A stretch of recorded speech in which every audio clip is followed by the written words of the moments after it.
इस मैनुआ की स्टार्टिंग होती है टियानचियन कॉन्टिनेंट के क्राइंग फॉरबिडन लैंड से, जहाँ पर बहुत तेजी से बिजली कड़क रही होती है और उसी बिजली के बीच में पहाड़ी के ऊपर एक इंसान खड़ा होता है। उसके हाथ में एक तलवार होती है जिससे खून टपक रहा होता है। उसे बहुत सारे लोगों ने मिलकर चारों ओर से घेर रखा होता है।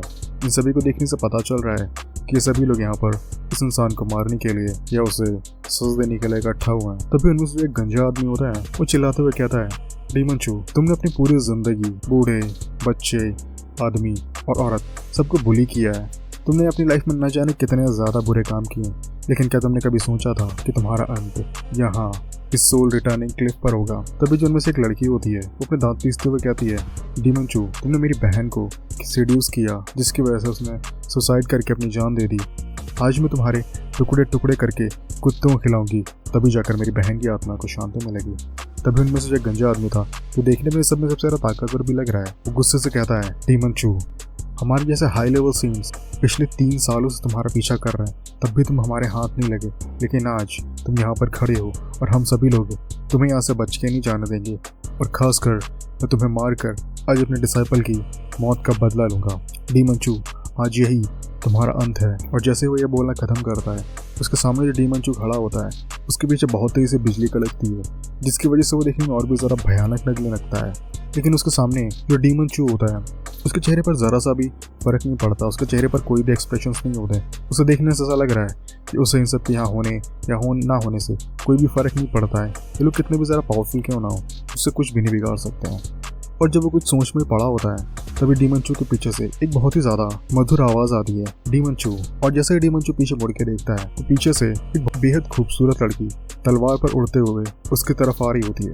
वो ऊपर आकर रुक जाती है और उसे बिल्कुल एक चींटी की तरह देखते हुए कहती है, डीमन चू, तुम इस हद तक गिर गए हो कि तुम्हारी हालत बिल्कुल एक धोबी कुत्ते की तरह हो गई है, जो कि न कि घर का है और न घाट का। तुम्हारे पास सर छुपाने के लिए जगह नहीं बची है। यहाँ तक कि अगर तुम मर भी जाओगे तो तुम्हें दफनाने के लिए भी जगह नहीं बची है। तुम्हारी लाश को चील और कुत्ते नोच नोच कर खाएंगे। तो क्या तुमने अपनी ज़िंदगी में जितने भी बुरे काम किए हैं, तुम्हें उन पर ज़रा सा भी पछतावा है? ये जो लड़की है, इसका नाम है ची मेंगडाई, और ये टाइशू होली लैंड की यूनशिया पीक की पीक मास्टर है। और जैसे ही डीमन चू ये सुनता है, वो बहुत ज़ोर ज़ोर से हंसने लगता है। और जैसे ही वो हंसना स्टार्ट करता है, उसके आसपास की जो बिजली होती है वो और भी ज़ोर ज़ोर से कड़कने लगती है, जिसकी वजह से डीमन चू देखने में और भी ज़्यादा भयानक लगने लगता है। और उसकी हंसी के साथ ऐसा लग रहा है कि जो आसपास की बिजली है वो भी ची मेंगडाई के शब्दों का मजाक उड़ा रही हो। और डीमन चू अचानक से हंसते हंसते हुए रुक जाता है और कहता है, पछतावा? ची मेंगडाई, मुझे बताओ, मुझे किस बात का पछतावा होना चाहिए? क्या मुझे इस बात का पछतावा होना चाहिए कि मैं डीमन चू, जो अभी 100 साल का भी नहीं है, वो इतना ज़्यादा पावरफुल हो गया है कि वो लो लेवल सेंट बन चुका है, और उसे मारने के लिए तुम्हारे जैसे दर्जनों हाई लेवल सेंट्स को 3 साल तक पीछा करना पड़ा।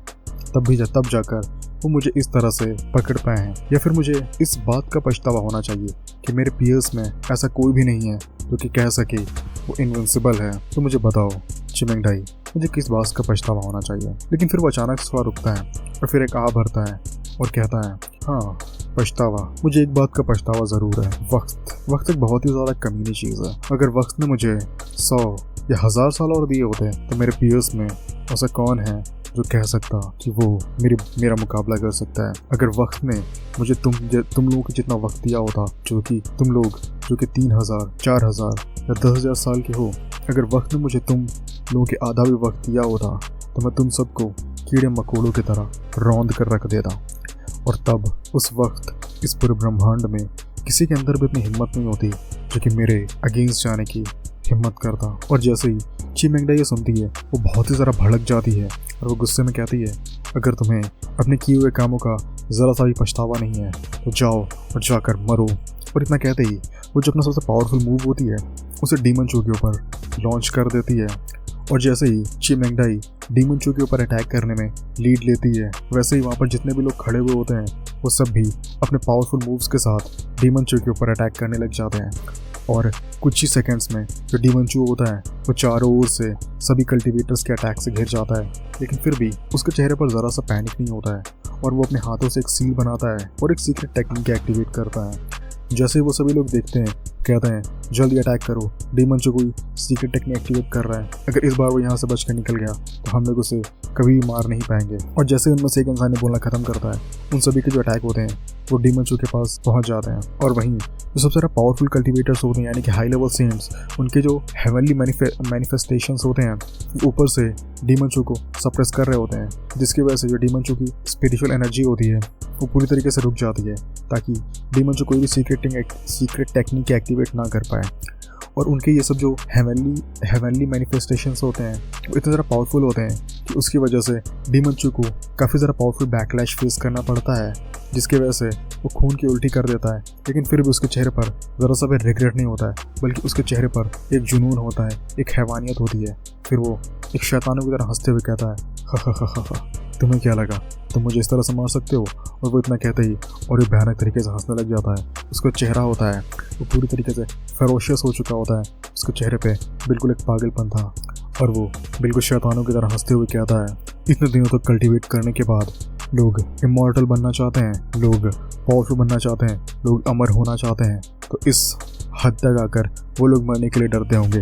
भले एक एम्परर मरने से डरता होगा, लेकिन मैं डीमन चू किसी भी चीज़ से नहीं डरता हूँ। और इतना कहते ही वो जो अपनी तलवार होता है उसे ज़मीन में गाड़ता है और अपनी सीक्रेट टेक्निक को एक्टिवेट करता है और खुद को सेल्फ डिस्ट्रक्ट कर लेता है। और उसके सेल्फ डिस्ट्रक्शन का जो इम्पैक्ट होता है वो इतना ज़्यादा पावरफुल होता है, कई मील दूर तक की जो ज़मीन होती है पूरी तरीके से बंजर हो जाती है और वहाँ पर एक बहुत बड़ा गड्ढा पड़ जाता है। कुछ देर बाद जब वहाँ का धुआं हटता है तो उसके बीच में सिर्फ एक टूटी सी तलवार पड़ी होती है और उसके चारों ओर बहुत सारा खून पड़ा होता है, जिसे देखने साफ पता चल रहा है कि आज यहाँ पर इस दुनिया की सबसे पावरफुल कल्टीवेटर और सबसे क्रूएल कल्टीवेटर यानी कि डीमन चू का अंत हो चुका है।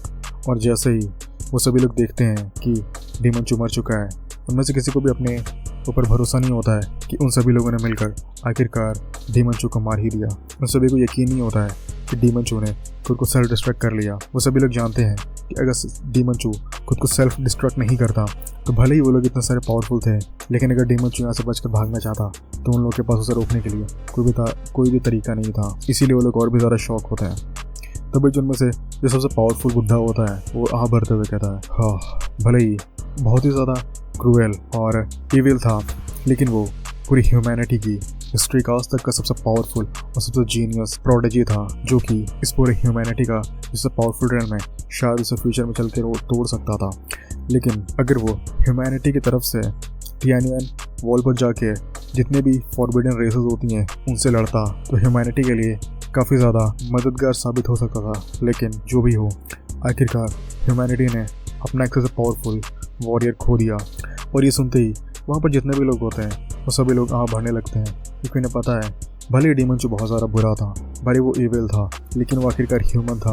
और अगर वो ह्यूमैनिटी की तरफ से लड़ता तो वो जितने भी डीमंस होते हैं उनकी पूरी लाइफ में बहुत ज़्यादा तबाही ला सकता था। जितने भी बीस्ट्स होते हैं उन सभी को जड़ से उखाड़ फेंकने की ताकत रखता था। और जब वो सब लोग ये कंफर्म कर लेते हैं कि डीमन चू पूरी तरीके से ख़त्म हो गया तो वो सभी लोग वहाँ से चले जाते हैं। लेकिन जो उन सब ने नोटिस नहीं किया वो ये कि उन सब के जाते ही वहाँ पर काफ़ी सारे काले बादल आ जाते हैं और इन्हीं काले बादलों के बीच में एक आग गूंजती है जो कि बहुत ही ज़्यादा शैतानियत से भरी हुई थी।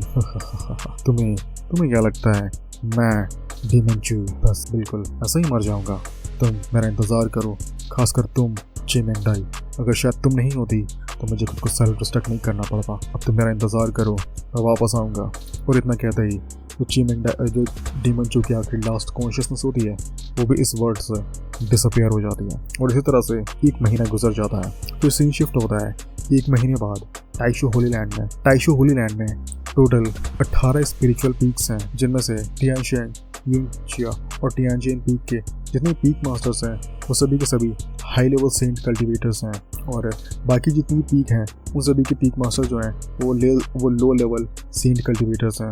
सीन फिर से चेंज होता है युंगचिया पीक के क्लोज डिसाइपल के कोर्टयार्ड में, जहाँ पर एक रेड कलर की जो लाइट होती है वो उस कोर्टयार्ड में एंटर करती है। और वहीं कोर्टयार्ड के अंदर एक लड़के की आंखें खुलती हैं और जैसे ही उस इंसान की आंखें खुलती हैं उसके चेहरे पर एक इविल स्माइल आ जाती है और वो मुस्कुराते हुए कहता है, आखिरकार मैं डीमन चू वापस आ ही गया।